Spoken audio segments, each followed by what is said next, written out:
संसद हमले के आरोपियों को आज कोर्ट में पेश किया गया। कोर्ट ने सभी 4 आरोपियों को 7 दिन की पुलिस कस्टडी में भेज दिया है। आरोपी मनोरंजन डी, सागर शर्मा, अमोल शिंदे और नीलम देवी को कोर्ट में पेश किया गया। सभी आरोपियों पर एंटी टेरर लॉ UAPA लगा दिया गया है।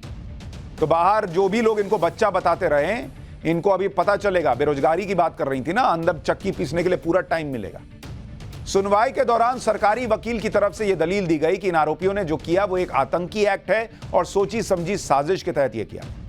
आरोपियों की कस्टडी मांगते हुए यह दलील भी दी गई कि इस हमले के पीछे का मोटिव क्या है और क्या इनके पीछे कुछ और लोग भी हो सकते हैं, अभी यह पता लगाना है।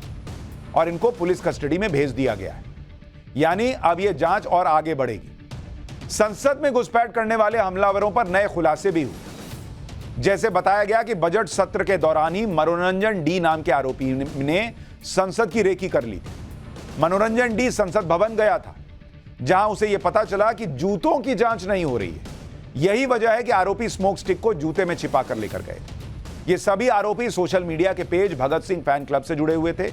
सभी आरोपी एक दूसरे को पिछले 4 साल से जानते थे और करीब 1.5 साल पहले मैसूर में मिले भी थे।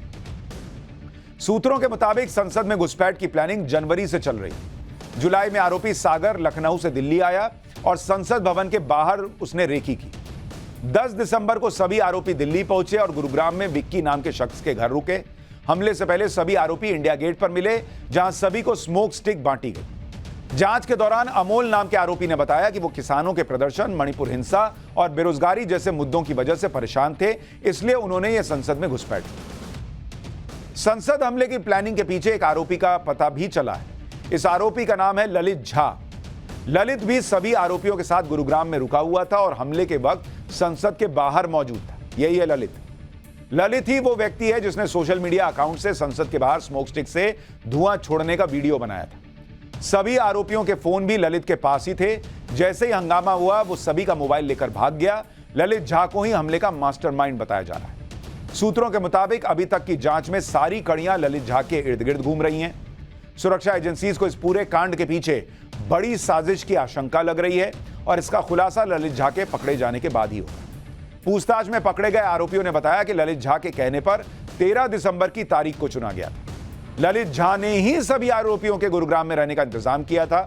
दिल्ली पुलिस को शक है कि ललित के पास जो मोबाइल है उसमें साजिश के कई सबूत हो सकते हैं, जिसे वो मिटाने की कोशिश करेगा।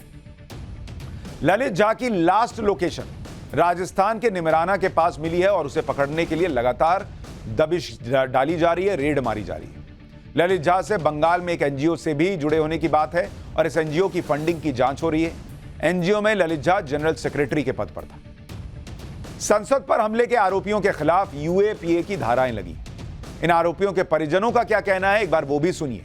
नीलम के भाई कह रहे हैं कि नीलम ने जो किया वो ठीक नहीं किया, लेकिन जो मुद्दा उठाया वो सही था। सुनिए एक बार नीलम को, परिवार वालों। तो उन्होंने काम किया, जो कदम उठाया वो गलत उठाया है, बिल्कुल गलत उठाया। मैं उसमें सहमति नहीं है मेरी, लेकिन जो उन्होंने आवाज़ उठाई है मैं उससे बिल्कुल सहमत हूँ और मैं उस आवाज़ के दम पे मैं उसके साथ खड़ा हूँ। परिवार तो ये चाहता है कि भाई साहब जो आराम से पूछताछ की जाए, जो ये धाराएँ लगाई है उन्होंने वो सरासर गलत लगाई है, उनको हटाया जाए, यही गुजारिश है हमारी। तो इनको एक स्टूडेंट के हिसाब से ट्रीट किया जाए। मुद्दा कितना भी सही हो, उस मुद्दे को उठाने का तरीका भी सही होना चाहिए। वहीं आरोपी सागर शर्मा के नाना कह रहे हैं कि सागर के पास इतनी हिम्मत नहीं है कि वो इतना बड़ा कांड कर सके। जरूर उसे किसी ने फंसाया होगा। सागर ने किसी के बहकावे में आकर यह हरकत की है। सुनिए। लड़का सीधा था, मैं कैसे यकीन कर लूं कि ये कैसे पहुंच गया कि इसमें जरूर किसी का हाथ है। उतनी हिम्मत नहीं उस लड़के में, जिसकी एक कंप्लेंट तक नहीं है आज तक। तो इतना बड़ा कांड करना कोई आसान नहीं है। इसमें जरूर किसी को उसको फंसाने का हाथ है। यानी परिवार वालों को भी लग रहा है कि इनका ब्रेन वॉश किया गया, इनके पीछे कोई और हो सकता है और इसीलिए अब इन सभी आरोपियों की जांच चल रही है। आगे हो सकता है इनको लेकर और खुलासे हों, क्योंकि ये बात किसी को हजम नहीं हो रही कि विरोध प्रदर्शन करने वाले ये लोग संसद के अंदर पहुंच जाएं और खुद पहुंच जाएं। और इसीलिए सवाल गहरा है कि क्या ये खुद पहुंचे या इन्हें वहां भेजा गया।